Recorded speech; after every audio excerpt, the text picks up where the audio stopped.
సరేమ్మా, నేను ఈరోజు మా ఇంటికి వెళ్తాను. ఇంటి ఆడబిడ్డ శుక్రవారం వెళ్ళకూడదుమా. అవునా? అయితే రేపన్నా వెళ్తాను. ఎల్లింటికి అమావాస్య ముందు పెట్టుకుని పోకూడదుమా. సరేమ్మా, అమావాస్య వెళ్ళిన తర్వాత సోమవారం అన్నా వెళ్తాను. అమావాస్య తర్వాత పాడ్యమి, అస్సలు వెళ్ళకూడదు. ఆ, అంటే నేను ఆదివారం వెళ్తానుమా.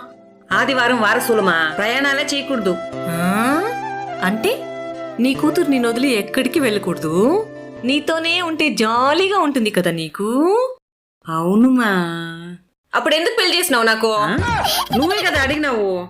అడిగితే చేసేస్తావా? నేనేదో తెలియకుండా అడిగినాను అనుకో, అప్పుడు నువ్వే నిదానంగా కూర్చోపెట్టుకుని నీకు పెళ్ళొద్దమ్మా, నువ్వు లేకపోతే మాకు కష్టమ్మా అని చెప్పాలి కదా. ఆ? ఆడబిడ్డకి పెళ్లి చేయకుండా ఎన్ని రోజులు ఇంట్లో పెట్టుకుంటారు. సరేమ్మా, మరి మా ఆయన వాడు ఉంటాడులే గాని.